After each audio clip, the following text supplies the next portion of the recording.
Hi, this video covers guidelines that will help you choose the right cooking medium. With high-fat diets gaining prominence, it is even more important that you choose the right type of fat or oil. Oil forms an integral part of the Indian diet. Therefore, the right selection is important, especially in the Indian context where the cooking methods are completely different from the West. Three factors that govern the choice are: 1. The type of fatty acid present or the profile of the oil.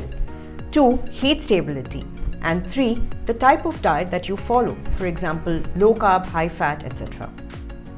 Oils contain fatty acids which can be grouped into three classes: 1. Saturated, 2. Monounsaturated, and 3.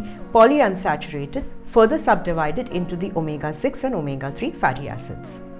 We also have trans fats, which are produced by the hydrogenation of vegetable oils, which are harmful. In short, hydrogenation turns a liquid oil into a solid fat, the ones that are used in making of cakes, pastries, cookies, biscuits, etc. Naturally occurring trans fats are not harmful, for example, the ones found in dairy.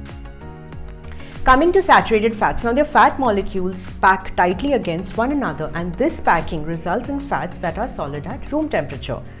So most of the fat in butter is saturated fat. Please watch my video on dietary fats to understand the sources and effects of saturated fats. Coming to unsaturated fats, now if there's just one double bond in the fatty acid, it's called as monounsaturated or MUFA. And if there are multiple double bonds, then they are called as polyunsaturated or PUFA. Example of MUFA-rich oils are olive, rice bran, groundnut oil. An example of PUFA-rich oils are sunflower and corn oil. Although PUFAs, that is the omega-3 and omega-6, are essential fatty acids, the Indian diet has enough of the omega-6 fats and needs to be supplemented with the omega-3 fats. Talking about the Indian diet, now Indian cooking is usually at higher temperatures, say at 200 degrees centigrade and above.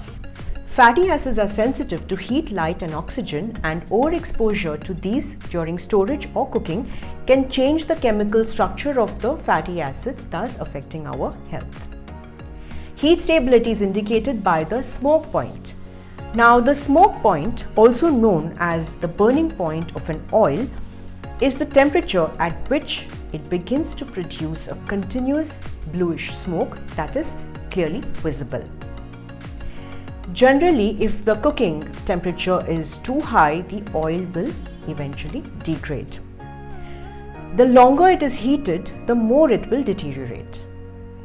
The higher the level of unsaturation of the oil, the lower is the heat stability. MUFA-rich oils such as refined olive, groundnut, rice bran oil are therefore more stable than PUFA-rich oils. Certain oils with high PUFAs, for example soybean, sunflower, corn and safflower, are more susceptible to oxidation due to the presence of double bonds. They are also very inflammatory due to the higher amounts of the omega-6 fatty acids. They can degrade easily to toxic components like free radicals, trans fats, malondialdehyde, etc., which can potentially contribute to cancer and heart disease risk in the long term. In fact, oils high in saturated fats like ghee, coconut oil are more suitable for Indian cooking as they are comparatively stable with long shelf life and high smoke points. Butter and ghee have a high smoke point of about 250 degrees centigrade. They are also rich in MCTs or medium chain triglycerides, which are used up in our body more quickly when combined with a low-carb, high-fat diet.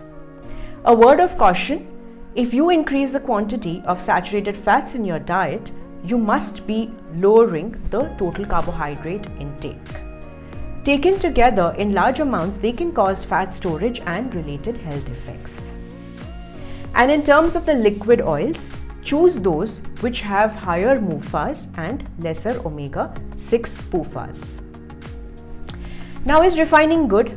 Refining produces characteristics that consumers desire, such as neutral flavor, odor, color, stability to oxidation and suitability for frying.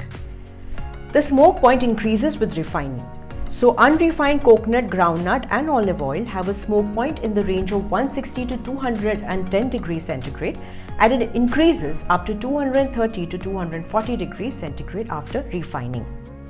The two main refining methods are chemical and physical refining. So unrefined or cold pressed oils are filtered and bottled and retain the savory flavor of the seed, nut or fruit from which they are derived. They are less heat stable due to the presence of free fatty acids. Therefore, they are better used for cold dishes. Physically refined oils, like those that go through the steam distillation process, contain more nutrients, whereas the chemically refined oils are generally stripped of nutrients. The refining method surely matters. Now, having understood that the selection of oil is based on the type of diet you follow and the stability of the oil, here is a quick reference guide.